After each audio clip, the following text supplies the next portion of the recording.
You've been really busy with your career this year, and now you're back with your second solo album. So, timeline wise, when did you start preparing for Neighborhood? So after Late Night came out, we were definitely even though there was a lot of side stuff, a lot of busyness that came after Late Night, we whenever there was time or free time or any time that could be allocated to it, we just started right away on planning on what was to come next for my solo stuff.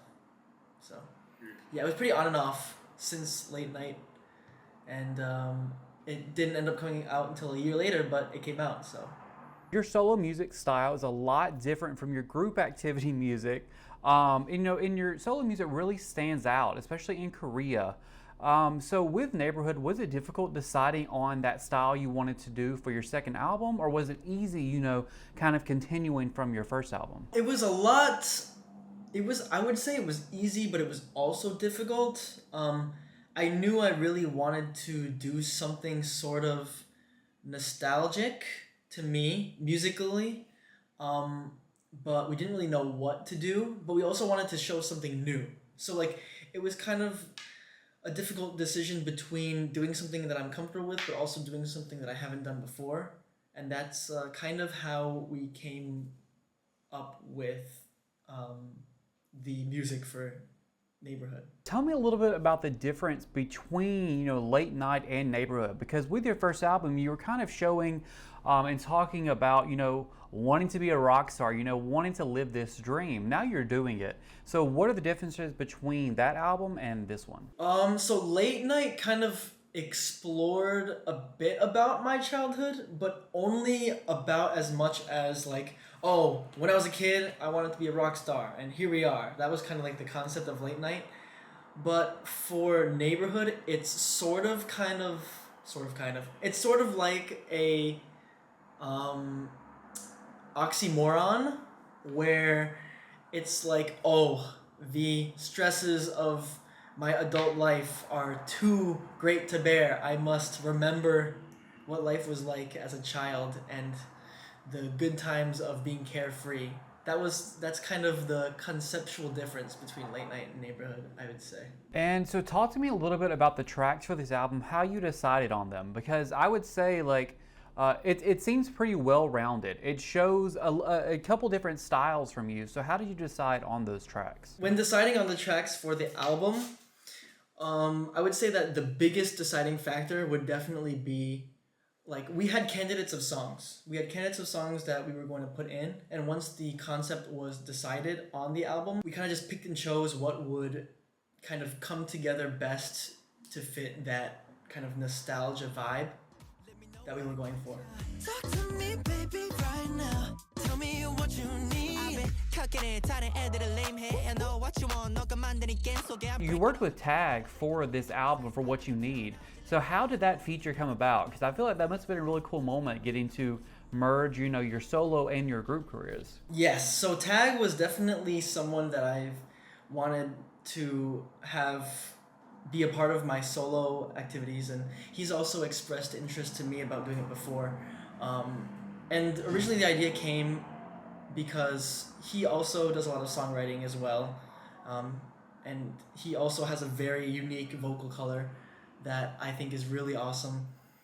And basically how it happened was I asked my company saying like, hey, I want to definitely have Tag be a feature and a part of this album. Can we do it? And they were on board. So we asked him, and he was super excited to do it as well. And that's how What You Need came to existence. And you filmed a couple music videos for this album as well, including one with Tag. So how was that getting to film together again? Or were there any special moments or memorable moments from that music video or the other one? Oh yeah, there was a lot of memorable moments. I would say specifically for What You Need. What You Need is a very like goofy, fun, just a like a not a joking kind of song, but more just like a you want to have fun with it kind of song, and that's exactly what we did for the music video. In simple terms, the director basically just turned on the camera and said, "Have fun." And so me and Tag basically just messed around with each other and just joked around in front of the camera for the scenes. You can see a few times where we're just like standing next to each other, lip syncing, or he's like pretend punching me, and it was really funny. I would say a good standout moment from the music video shoot was we had a very small toy red car that we had as a prop, and we kept playing around with it. And we yeah, by the time the music video was over, that thing was not working anymore. Do you have any like favorite track on this album due to like the meaning or anything behind it? What's your favorite track on this album and why? So my personal favorite song on the album is the song called Four Seasons, and that song actually has a lot of sentimental value to me because there was a period of time where I actually almost gave up on being a singer, and that was 5 years ago. And so I wrote Four Seasons during that time period. It was also the first song that I ever wrote in my entire life. And so I kind of just kept it in the dungeon for 5 years. And finally, with the help of my good friend Dint, who is a wonderful, wonderful producer, by the way, we were able to mold it into something that could be kind of the personification of what I was imagining in my head for the song. And now that we had a clear vision and we worked on it together, finally we could make a version that I could put out. And 5 years later, here it is on Neighborhood. So I'm very happy about that. That's actually my favorite song. So I'm happy to hear that's your favorite as well, because the emotion really comes out. And in the rainy Seattle weather right now, it's a really good thing to listen to. Thank you, I appreciate that. Actually, speaking of, Four Seasons was definitely the hardest to record on the album because for the past 5 years, I had only been singing the song with my guitar and my voice, and there's a lot of emotion that I'm able to convey pretty well on live performances, but translating that emotion through a microphone and through like a studio version of the song is where that can kind of become a little bit difficult. So I spent a good amount of hours in the studio just trying to experiment with different emotion and vocal techniques in order to convey that like soul, that emotion through like AirPods, or that's so. Yeah, it was definitely a perfectionist, passion project for me, trying to get this thing good, but I'm really glad and proud of the way that it came out. How do you manage, to separate all your activities, two groups in a solo career, but also manage to give 100% to everything at all times? Yeah, I definitely, doing solo one-packed NBDU is definitely not easy, but thankfully I do have a really good vicinity of people. I have really good people surrounding me that help me kind of just organize the schedules and how to be the most efficient while also having enough time for recovery.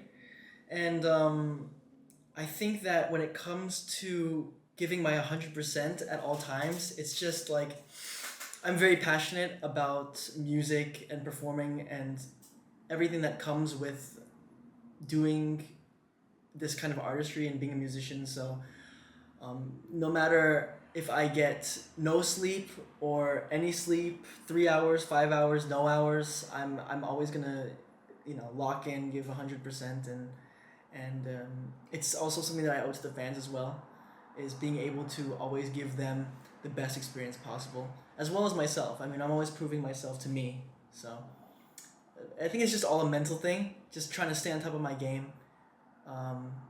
That's definitely always has been and always will be the most difficult part of keeping up a schedule like this.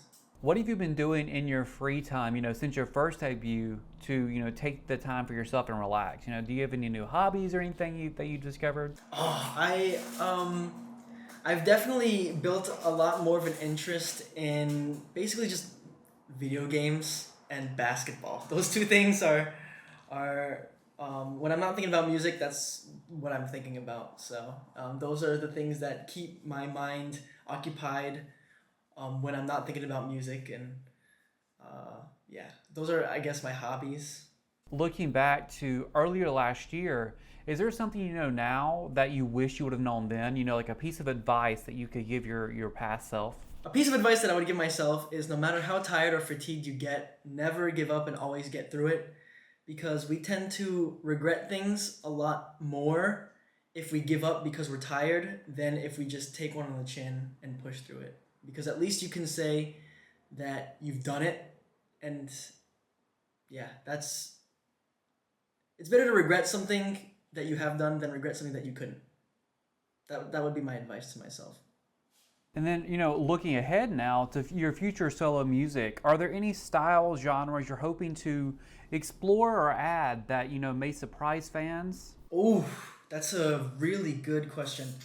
You know, with late night, we got to explore a little bit of like R&B, pop rock, and like what New Jack Swing, disco. This time, a little bit more funk, soul, that kind of side. I think next time I would like to delve a little bit deeper into either the rock genre or maybe like that dance direction. I feel like that would be kind of interesting. Wrapping up 2024, you know, what have been some of your favorite moments of this year?